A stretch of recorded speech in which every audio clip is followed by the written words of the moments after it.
बिस्मिल्लाहिर्रहमानिर्रहीम। शुरू करता हूँ रब्बे जलील के बाबरकत नाम से जो बड़ा मेहरबान निहायत रहम करने वाला है। बेटा हम पास पेपर्स को डिस्कस कर रहे थे। ये वाला चैप्टर जो है वो इम्पॉर्टेंट है, इस वजह से मैं इसे जितना लेट हो सका डिस्कशन में मैंने इसे लेट स्टार्ट किया ताकि आपकी फ़िज़िकल क्लासेस भी स्टार्ट हो जाएं, आपके टेस्ट भी करीब हो।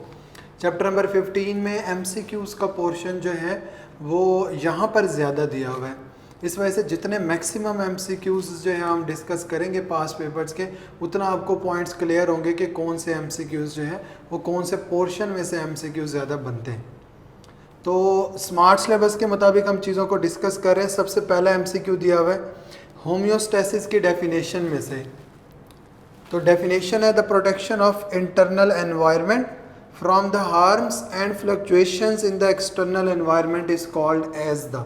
तो उसे हम होम्योस्टेसिस का नाम देते हैं, जिसमें थर्मो रेगुलेशन भी है, जिसमें ऑस्मो रेगुलेशन भी है, जिसमें एक्सक्रीशन भी है। तो उनकी अपनी अपनी डेफिनेशन है। ये तमाम के तमाम जो है वो होम्योस्टेसिस के अंदर आ जाते हैं। इसके बाद ऑस्मो रेगुलेशन से है द एक्सटर्नल एनवायरनमेंट में be of diluted solution compare to the cell. याद रखिएगा, जब भी हाइपोटोनिक या हाइपरटोनिक एनवायरनमेंट की बात होगी तो हमेशा कंपैरेटिवली बात होगी। अगर बाहर पानी ज्यादा है और अंदर पानी कम है तो अल्टीमेट बात है कि अगर अंदर पानी कम है इसका मतलब है अंदर सोल्यूट बहुत ज्यादा है। तो आप कह सकते हो कि it is the hypotonic environment where external environment is most dilute. जहां पे वो ज्यादा डेल्यूट है, जहां पे पानी जो है वो एक्सटर्नल एनवायरनमेंट के अंदर ज्यादा है as compare to the internal environment. तो आप इसे कह सकते हो ये हाइपोटोनिक एनवायरनमेंट है। इसी तरह से हाइपरटोनिक के अंदर बाहर सोल्यूट ज्यादा होगा, पानी कम होगा। अब देखें, अगर बाहर सोल्यूट ज्यादा है पानी कम है, ठीक है। इसी तरह से अंदर क्या होगा, सोल्यूट कम पानी ज्यादा, तो उसे हम कहेंगे वो हाइपरटोनिक। आइसोटोनिक होता है जहां पर एक्सटर्नल और इंटरनल एनवायरनमेंट के अंदर कंडीशंस एक जैसे, उसे हम कहते हैं वो आइसोटोनिक है। तो ये तीन जो है वो कॉमनली आस्क्ड क्वेश्चंस हैं।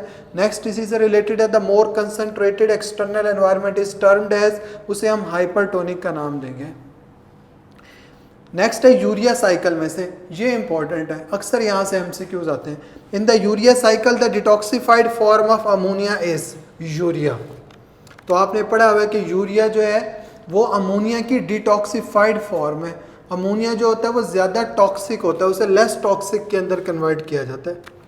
फिर ऑस्मो रेगुलेशन इन प्लांट्स में से है, जिसमें आपने पढ़ा कि कंडीशंस की बेस पे हमने क्लासीफाई किया हुआ है कि कुछ हमारे पास जो है वो हाइड्रोफाइट्स हैं, कुछ मीजोफाइट्स हैं, कुछ जीरोफाइट्स हैं। यानी on the base of condition in the external environment हमने प्लांट्स को कैटेगराइज करवा दिया और उनके अंदर अडॉप्टेशंस भी उसी के अकॉर्डिंग मौजूद हैं। तो ऑस्मो रेगुलेशन इन प्लांट्स में से सबसे पहला जो MCQ दिया हुआ है, देखिए यहाँ से जो ज़्यादातर MCQ आते हैं ना, ये कंडीशंस के अकॉर्डिंग आते हैं या फिर प्लांट्स के अंदर मौजूद अडॉप्टेशंस के अकॉर्डिंग आते हैं, या फिर यहाँ से एग्जाम्पल का आ जाता है। अभी आपको अंदाजा हो जाएगा। सबसे पहला MCQ, those plants which have the moderate water availability. पहली बात तो ये है, देखो ऑस्मो रेगुलेशन के अंदर हमारे पास 3 कैटेगरीज मैंने अभी आपको बताई, मैं उनके एब्रीविएशन लिख देता हूँ। नंबर 1 है हाइड्रोफाइट्स, नंबर 2 है मीजोफाइट्स, नंबर 3 है जीरोफाइट्स। देखो पहला तो इन्हीं की डेफिनेशन में से, यहाँ पर हाइड्रोफाइट्स वो तमाम प्लांट्स हैं जिनके पास अवेलेबिलिटी ऑफ वाटर ज़्यादा है, मीजोफाइट्स वो तमाम प्लांट्स हैं जिनके पास अवेलेबिलिटी ऑफ वाटर मॉडरेट है, जीरोफाइट्स वो तमाम प्लांट्स हैं जिनके पास अवेलेबिलिटी ऑफ वाटर जो है वो बहुत लिमिटेड अमाउंट है, यानी ये टेरेस्ट्रियल प्लांट्स है तमाम के तमाम। अब पहला ये डेफिनेशन में से आ गया, those plants which have the moderate availability of water, तो वो मीजोफाइट्स हैं। अब पूछा हुआ एग्जाम्पल में से, मैंने आपको कहा था एग्जाम्पल में से भी MCQ आता है। मैंगो बिलोंग्स टू द, देखिए 3 प्लांट्स जो हमारी बुक के अंदर मेंशन है, मैंगो है, रोज है, ब्रेसिका है। ये तीनों के तीनों किससे बिलोंग करते हैं, मीजोफाइट से बिलोंग करते हैं। तो इस वजह से बार बार इसी का MCQ आ रहा है। नेक्स्ट उन्होंने पूछा था mesophyte plant is brassica. Hydrophytes possess the, जो हाइड्रोफाइट्स हैं उनके लीव्स भी बड़े हैं ताकि आसानी से जो है वो वाटर का लॉस हो सके, क्योंकि अवेलेबिलिटी ऑफ वाटर जो है वो ज़्यादा है। The stomata are located on the upper surface only in the, तो देखें स्टोमेटा अपर सरफेस पे उन्हीं की मौजूद हो सकता है जिनके अंदर अवेलेबिलिटी ऑफ वाटर, जिनके अंदर अवेलेबिलिटी ऑफ वेरियस कंडीशंस जो है वो सूटेबल होंगी। तो वो कौन से हैं? वो हाइड्रोफाइट्स हैं। The plants that have adaptation of small and thick leaves to reduce the water loss are called as the, छोटे हैं थिक लीव्स हैं वो किन के अंदर हो सकते हैं? जिनकी कंडीशंस हार्श हैं, तो वो हैं xerophytes. Which one is not a mesophyte? Brassica, rose, mango, cacti. तो ये तीनों जो है वो मीजोफाइट्स हैं, सॉरी ये तीनों मीजोफाइट्स हैं और बाकी कैक्टाई जो है ये मीजोफाइट नहीं है। Answer delta. Category of plants that has adaptation of small and thick, ये फिर आया, आंसर जीरोफाइट है। फिर एक्सक्रीशन इन प्लांट में से एमसीक्यू में दो, which one of the following is excretophore? तो ये अक्सर शॉर्ट क्वेश्चन भी आता है, why the leaves are called as the excretophore, और वही उन्होंने एमसीक्यू बनाया हुआ है। Mechanism which eliminates the nitrogenous waste is referred as the excretion. Excretion in animals में से ammonia is produced as an excretory product by the animals inhabiting the medium hypotonic environment, जहाँ पर बाहर अवेलेबिलिटी ऑफ वाटर ज़्यादा हो। वो animals जो ammonia को सिक्रीट करवाते हैं एज अ वेस्ट प्रोडक्ट, उन्हें हम अमोनोटैलिक कहते हैं। जो यूरिया को वो यूरियोटैलिक, जो यूरिक एसिड को वो यूरिकोटैलिक। यहाँ से एमसीक्यू आया हुआ है, the excretory product that requires the minimum water for its removal is, तो आपने पढ़ा हुआ है for the removal of 1 gram of ammonia कितना वाटर चाहिए? 500 ml वाटर चाहिए। For the excretion of 1 gram of urea कितना वाटर चाहिए? 50 ml चाहिए। For the excretion of 1 gram of uric acid कितना वाटर चाहिए? 1 ml वाटर चाहिए। तो मिनिमम वाटर किसके लिए चाहिए? यूरिक एसिड के लिए चाहिए।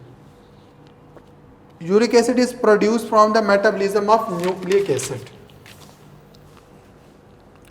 नेक्स्ट है removal of the nitrogenous waste that requires the less amount of water, दोबारा आया uric acid. The most toxic nitrogenous waste is the ammonia, ये ज़्यादा टॉक्सिक है, इस वजह से लेस टॉक्सिक के अंदर कन्वर्ट किया जाता है। 22 है the excretory product that requires the maximum water, maximum water किसके लिए चाहिए? अमोनिया के लिए चाहिए, दैट इज द 500 ml। उसके बाद excretory product sorry nitrogenous waste is very toxic and dissolve quickly in the body fluid is ammonia.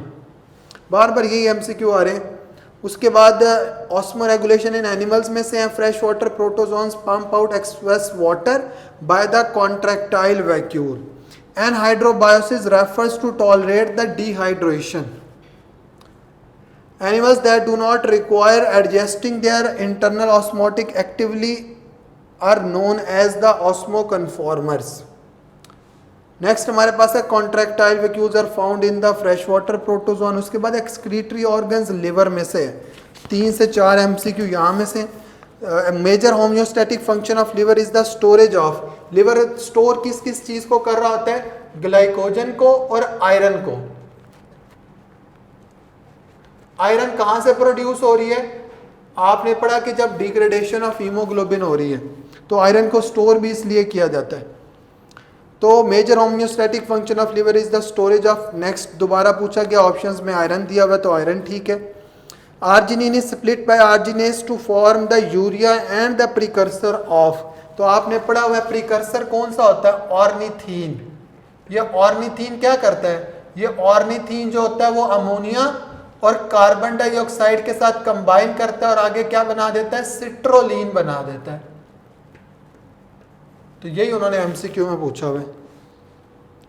Next है urea is produced in the liver, और यूरिया फिर बॉडी से बाहर कैसे जाता है? Through the kidney. Arginase splits the arginine to form the urea and the ornithine, ये दोबारा आया। उसके बाद यूरिनरी सिस्टम ऐसे हैं, urine leaves the kidney through a duct called as the ureter. Ureter कितने होते हैं ये भी पूछा जा सकता है। 2 किडनी है तो यूरेटर भी कितने हैं? 2 यूरेटर मौजूद हैं। तो ये बातें याद रखने वाली हैं। अगर आ जाए कि यूरिन लीव्स द बॉडी, जो कि इस दफा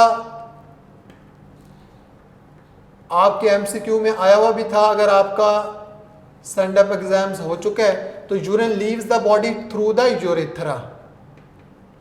अगर यूरिन लीव्स द किडनी की बात होगी तो फिर हम कहेंगे urine leaves the kidney through the ureter. देखिए ये इंपॉर्टेंट एमसीक्यू है दोनों। उसके बाद नेक्स्ट हमारे पास है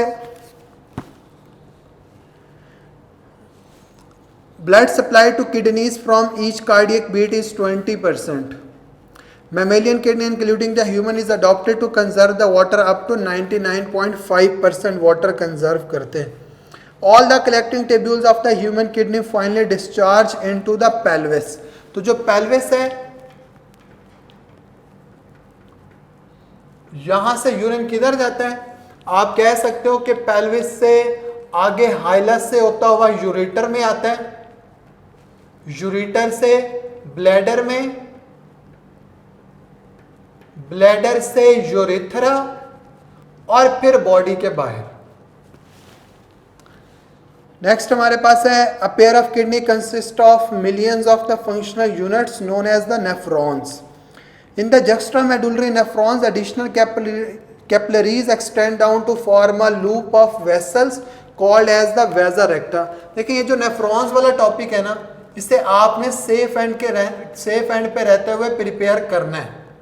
ठीक है, तो ये आपने टॉपिक जो है वो प्रिपेयर करना है. आपको पढ़ा दिया गया है लेकिन अब तक आपको यही गाइड किया गया कि आप इसको जो है वो प्रिपेयर ना करें, तो आप सेफ एंड पे रहने के लिए इसे लाजमी रिवाइज करें. तो वेजा रेक्टा मौजूद है किधर? लूप ऑफ फेनले के लेवल पर. नेक्स्ट हमारे पास है aldosterone help in the active uptake of the sodium. और ये एक्टिव अपटेक ऑफ सोडियम करवाता कहां से पूछ लिया जाए तो हम कहते हैं ये ascending limb of loop of Henle. Ascending limb से वहां से क्या करवाता है? Active uptake of sodium ion. कौन करवाता है? एल्डोस्टेरोन. एल्डोस्टेरोन सिक्रीट कहां से होता है? आपको पता है एड्रीनल ग्लैंड से. नेक्स्ट हमारे पास एमसीक्यू है the reabsorption of water in the collecting tubules is under the control of. Collecting tubules के लेवल पर जो रीअब्जॉर्प्शन ऑफ वाटर है वो किसके अंडर कंट्रोल है? तो हम कहते हैं it is under the control of ADH. ADH secrete कहां से होता है? पोस्टीरियर लोब ऑफ पिट्यूटरी से.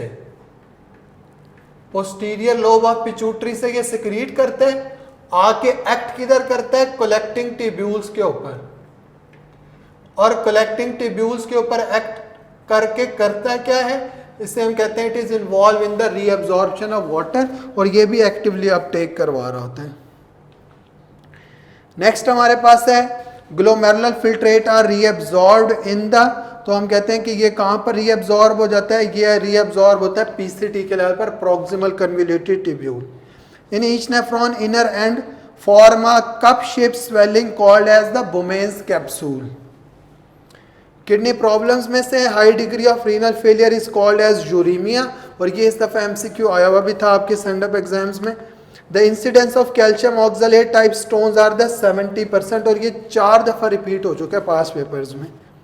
Increase the plasma level of urea is an indication of. अगर प्लाज्मा लेवल ऑफ यूरिया बढ़ना शुरू हो गया है, ये किस बात की इंडिकेशन है? It indicates the kidney failure.